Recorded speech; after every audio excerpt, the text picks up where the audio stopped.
আমার দাদা হুজুর পীর কেবলা রহমাতুল্লাহ আলাইহি কত বড় আল্লাহর ওলি দেখেন। এক সময় একটা গাড়ি হয়েছিল যার নাম মেডিল কোম্পানি, সরকারি গাড়ি। আর ওই গাড়িটা হবে কলকাতা গোবরডেঙ্গার উপর দিয়ে সোজা বাংলাদেশ, লেন লাইন হবে। এখন সরকার বলছে এখান থেকে ট্রেন লাইন হবে, জায়গা দিতে হবে। এখন ওই গোবরডেঙ্গার জমিদার বাবুরা ছিল বিশাল সম্পত্তির মালিক, ওদের জায়গার উপর দিয়ে ট্রেন লাইন ছাড়া হবার কোনো লাইন নেই। ওদের বললেন যে কিন্তু জায়গা দেন, ট্রেন লাইন হবে সরকারি, জনগণের সুবিধা হবে, দেশের উন্নতি হবে। ওরা বলছে না না না না, ট্রেন লাইনের জায়গা দেওয়া যাবে না। বলছে জায়গা দিতে হবে, দিলে দশের উপকার হবে, জনগণের উপকার হবে, সুবিধা হবে। বারবার বলার পরে বলছে হ্যাঁ আমরা জায়গা দিতে পারি ট্রেন লাইন হবার জন্যে, তবে একটা কথা আমাদের মানতে হবে, সেটা হলো একটা ট্রেনের বগি, একটা ট্রেনের কামরা স্পেশালি ভাবে শুধু থাকবে খালি, আমাদের নামে রেজিস্ট্রি করা, আর তাতে অন্য কোনো পাবলিক যেন না ওঠে, লিখিত থাকবে। এই শুনছেন তো কথা, লিখিত থাকবে। একমাত্র জমিদারের বংশের মানুষ ছাড়া ওই কামরায় কেউ উঠতে পারবে না। সরকার তা মেনে নিলেন, তাই করলেন। কামরায় লেখা আছে জমিদারের ছেলে, জমিদারের বংশ ছাড়া কেউ উঠতে পারবে, নো পাবলিক, এর কোনো পাবলিক উঠতে পারবে না। আমার দাদা হুজুর কেবলা রহমাতুল্লাহ আলাইহি বাংলাদেশের সাতক্ষীরা জেলায় ওয়াজ করতে যাবে। বাবা ওই ট্রেনে শিয়ালদায় থেকে উঠেছে, সমস্ত কামরাগুলো ভিড় ভাট্টা ভর্তি, জায়গা নেই, বুড়ো মানুষ, হার কাঁধে একটা সাইড ব্যাগ, ওই ভেতরে একটা লোটা, নামাজের একটা পাটি, একটা তসবি, হাতে একটা লাঠি। এই ছিল আল্লাহর ওলিরা। আল্লাহর ওলি একবার ঘুরতে ঘুরতে দেখলো ওই ট্রেনের কামরাটা একদম খালি, একদম খালি। বলছে বাবা এটাই উঠি, বুড়ো মানুষ, পেশা সহ্য করতে পারিনি, ঠেলা ধাক্কা। উঠলেন, উঠে যেই গোবরডেঙ্গা জমিদার বংশের প্ল্যাটফর্ম পর্যন্ত গিয়েছে, চেক হচ্ছে, চেক হয় কেউ উঠেছে কিনা। হ্যাঁ দেখছে দুজনা, বসিরহাটের হুজুর আর আমার দাদা হুজুর কেবলা, দুজনা। ওই জমিদার বংশের ছেলে দেখে বলছে ফকির সাহেব তুমি এই কামরায় উঠলে কেন? বলছে বাবা এই কামরাটা খালি বলে আমি উঠেছি, আমি বুড়ো মানুষ, আমি সেই বাংলাদেশ সাতক্ষীরা জেলায় যাব, কষ্ট হবে, এই ভিড় সামলাতে পারছি না বাবা, তাই উঠেছি, আমি সময় লেবে। বলে যত সোজা নাকি লেবে যাওয়া, বললে লেবে যাওয়া? তুমি জানো না, লেখাপড়া জানো না? ফকির সাহেব দেখো না, এতে নো পাবলিক, এতে কোনো পাবলিক উঠতে পারে না, এক জমিদার ছাড়া। অত শত দেখিনি বাবু। ও যাক বাবা আমি লেবে যাচ্ছি, আপনি ঠিক জায়গা না, লেবে দিলে হবে না। কি করবে বাবা? বলে আজকে তুমি যদি, তোমাকে আমি ছেড়ে দেই, কাল আর একজনা উঠবে, আবার কাল ছেড়ে দিই পশু আর একজন উঠবে, আমাদের কামরাটা বেউজ্জতি হবে, অযাত্রা হবে, অমঙ্গল হবে। কি করব বাবা? তাহলে উঠে পড়েছি, কি হবে না কি করতে হবে বলো নাই? বলে কি করতে হবে, তোমাকে মেরে দেব, গুলি করে দেব, দিলে লোকে জানবে আর কোনোদিন ভুল করে এই কামরায় উঠবে না। ও মেরে দেবে? হ্যাঁ। আল্লাহর ওলি বলছে তা লাও। জমিদারের ছেলের ঘাড়ে বন্দুক আছে, লাও চালাও তোমার গুলি। আল্লাহর ওলি মুজাদ্দিদুজ্জামান দাদা হুজুর পীর কেবলা রহমাতুল্লাহ আলাইহি বললেন ও বাবা জমিদারের ছেলে দাঁড়াও বাবা, একটুখানি সময় দাও, এইভাবে আমার 2 রাকাত শুকরের নামাজ পড়তে দাও, আল্লাহর কাছে আমার একটু কথা বলতে দাও। এ মুসলমান ইমানদারেরা, আজকের ফোন হয় সৌদি আরবে, বাংলাদেশে, হিন্দুস্তানে, পাকিস্তানে ফোন হয়, সিম আছে, ব্যাটারি আছে, কারেন্ট চার্জ আছে, পয়সা আছে। আল্লাহর ওলিরা আল্লাহর সাথে কথা বলে ফোনে, ওই ফোনের কোনো পয়সা লাগে না, ব্যাটারি লাগে না, চার্জ লাগে না, ওই ফোনে কথা হয়। আমার আল্লাহর ওলি আল্লাহর দরবারে 2টা হাত তুলে মোনাজাত করেন, আল্লাহ পাক আমি বাংলাদেশ সাতক্ষীরা জেলায় যাব জলসা করতে, জমিদারের ছেলে আমাকে গুলি করবে, মেরে দেবে, আল্লাহ এই দৃশ্য তুমি সব দেখছো, সব জানছো, আল্লাহ তুমি আমার সঙ্গী হয়ে যাও। আল্লাহর ওলি মুজাদ্দিদুজ্জামান দোয়াটা শেষ করলেন, বাবা এবার তোমার কাজটা তুমি শুরু করো। বন্দুকের ঘোড়া কলটা টিপলেন, ফুস করে ধোঁয়া বেরুলো, আওয়াজ হলো না, জোরে বলবেন না সুবহানাল্লাহ। দ্বিতীয়বার টিপলেন, আবার আওয়াজ হলো না, ধোঁয়া বেরুলো। 3 বারের মাথায় আমার দাদা হুজুর কেবলা বলছো বাবা এই তোমার বন্দুকের নলটা একবার বাইরের দিকে করে ছাড়ো দেখি, তোমার বন্দুক ভালো না তুমি ভালো? খারাপ বন্দুক খাড়ে করে বেড়াচ্ছ বাবা, পোকা লাগা মোটে না, এ জাং ধরা। বলছে না ফকির সাহেব, অনেক দিন থেকে বন্দুক চালানো হয় না, জং টং পড়েছে, দেখি সোদা করলেই, খুলে আবার ঠিক করলে ফের সেই তাই।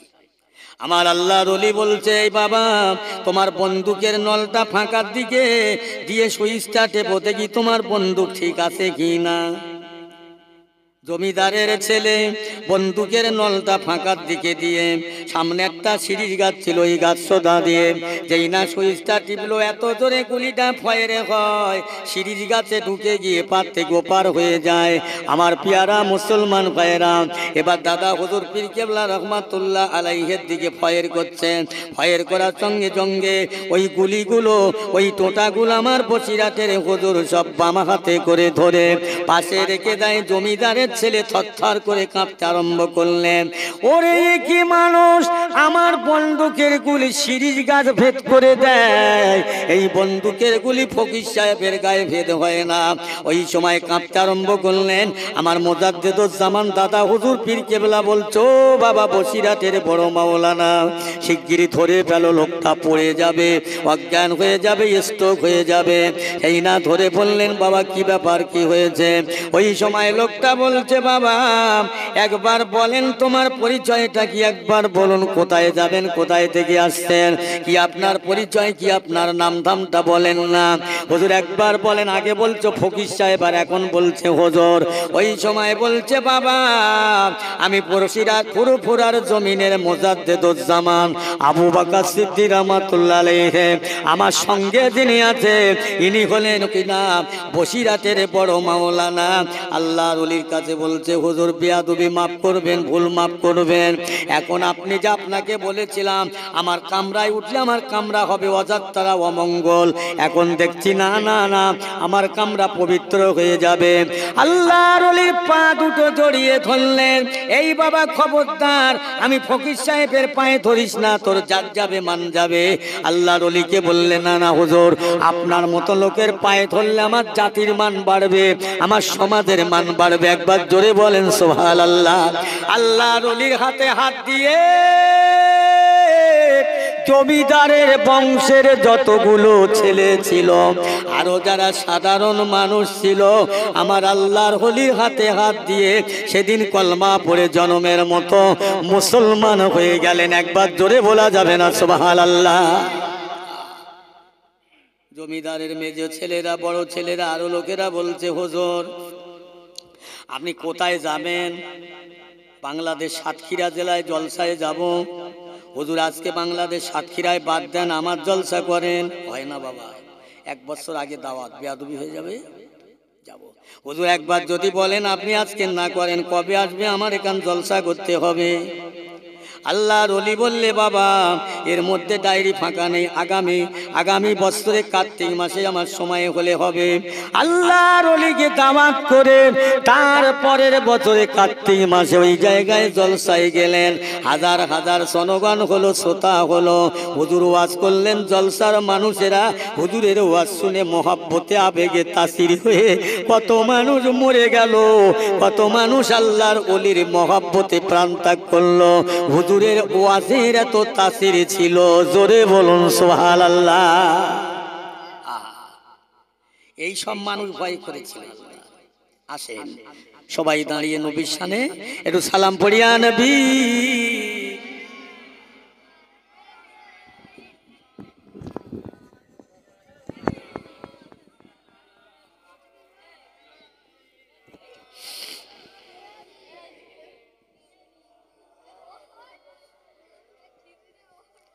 তালাল বদর আলাইনা মিলসানে ইয়াতিল বাদাই ওয়াজবা শুকর আলাইনা মাদা লিল্লাহ আ'দাই ইয়া নবী সালাম।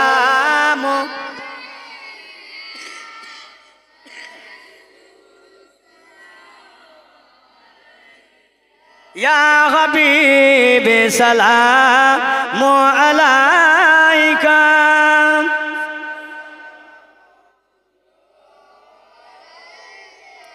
নবী না হয়ে দুনিয়ায় না হয়ে ফেরেশতা খোদার হয়েছি উম্মত আপনার তার তরে সালাম বেশুমার ইয়া নবী সালাম ইয়া রাসূল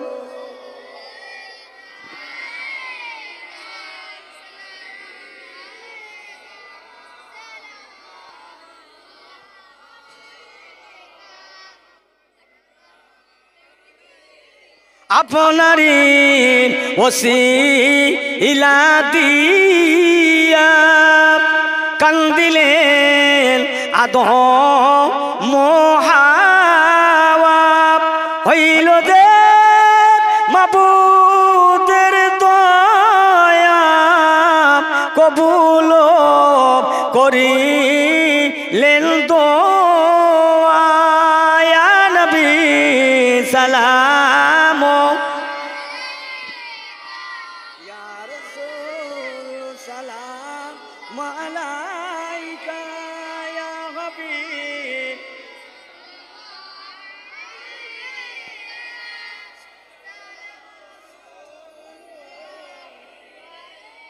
এ নবী মদিনা হতে সব কিছু পারেন দেখিতে মোদের লাশ রাখিলে কবরে লইবেন আপন কোলে ইয়া নবী সালাম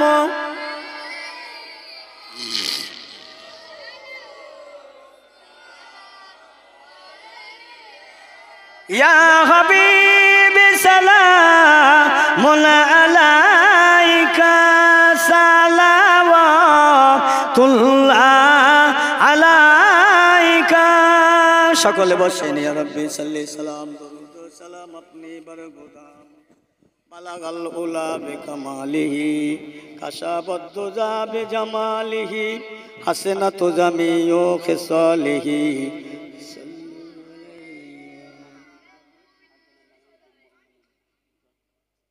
দুরূদ শরীফ আল্লাহুম্মা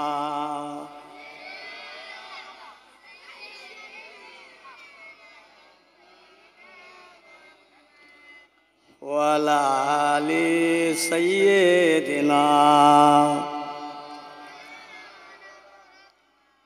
হইতাম যদি ফুলের মালা খুশবু ভরা গোলাপি হইতাম যদি ফুলের মালা খুশবু ভরা গোলাপি কিংবা যদি হইতাম আমি গুলিস্তানের বুলবুলি যাইতাম আমি রওজা পাকে রইতাম আমি মদিনা দিবানিশি দরুদ পড়ে জুড়িয়ে নিতাম আমার প্রাণ আল্লাহুম্মা সাল্লি আলা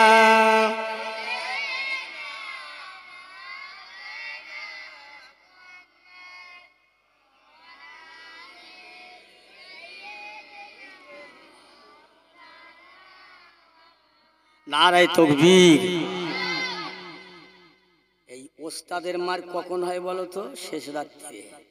শেষে ভালো যার সব ভালো তার। সন্ধ্যেতে গেলে ওয়াজ শুনেছেন, বক্তা পরিবর্তন হয়েছে, শ্রোতা পরিবর্তন হয়নি। বুঝলেন না? অনেক কষ্ট করে বসে আছেন, আর তো বক্তা নেই। এখন বক্তা আমার চেয়ে বড় বক্তা তাবারুক, ঠিক কি না বলেন?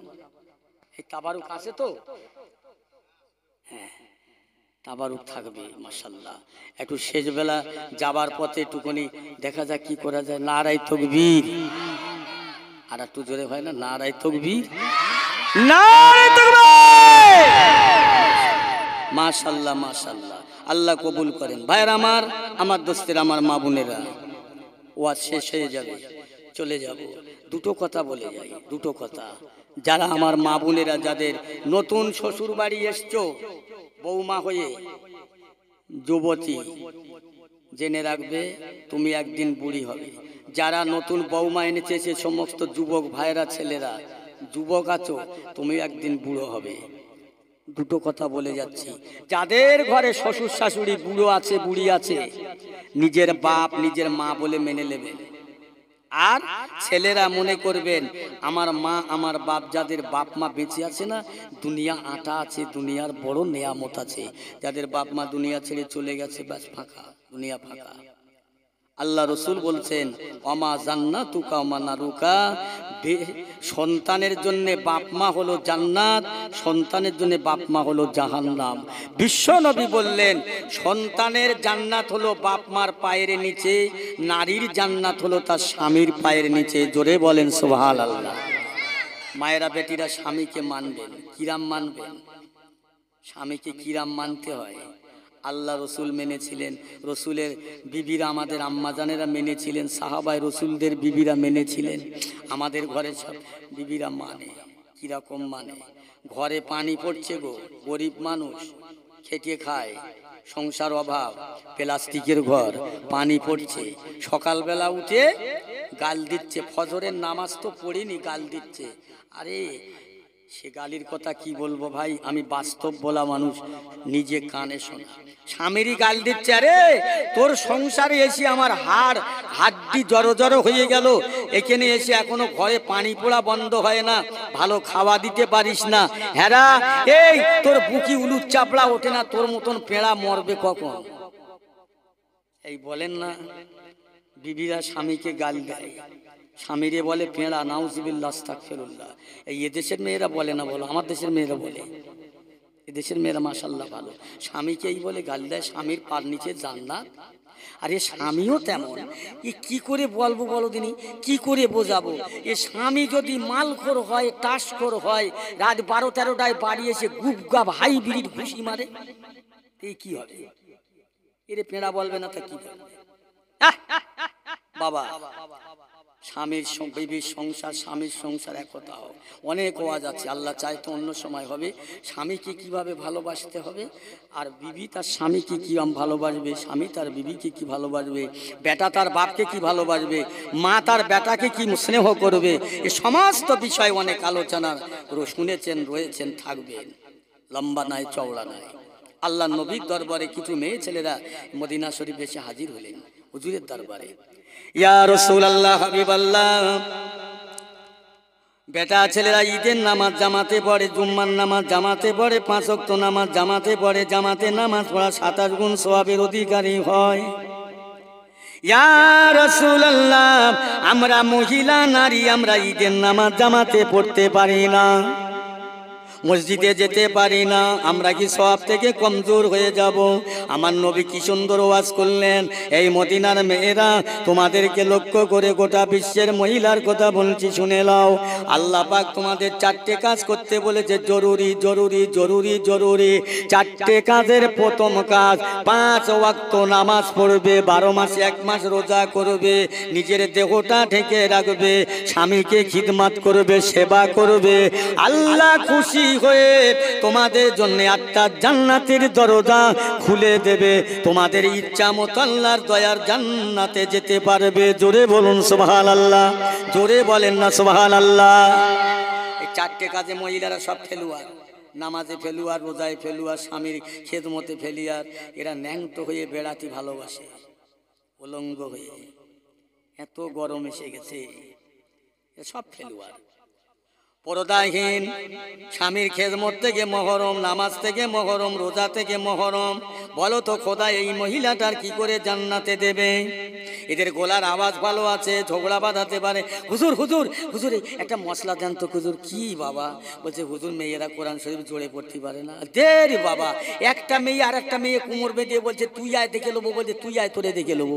এইটা যদি পারে তা কোরআন শরীফ জোরে পড়তে অসুবিধা কোথায়? কথা বোঝেন না? হুজুর কোরআন শরীফ জোরে পড়া যায়।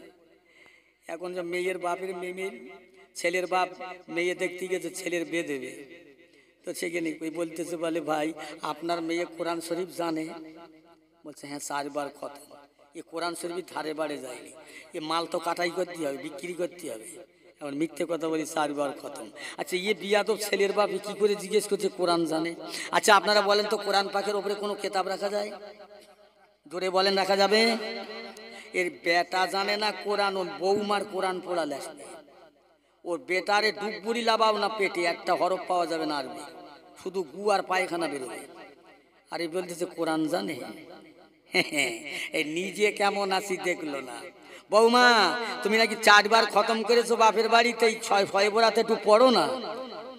ওর ভাঁড়ে কাঁচকোলা কিচ্ছু নেই, কি পড়বে?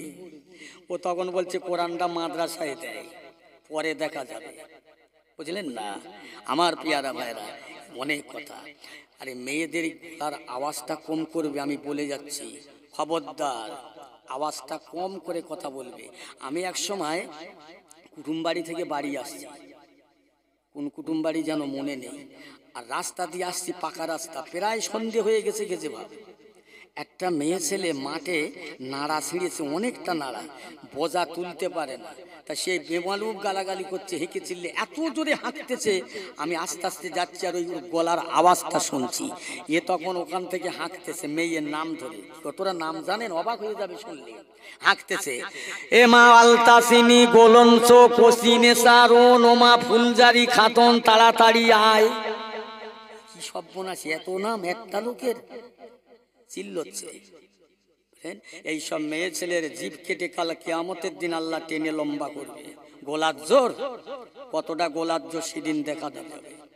খবরদার হুঁশিয়ার হয়ে যাবেন, সাবধান হয়ে যাবেন।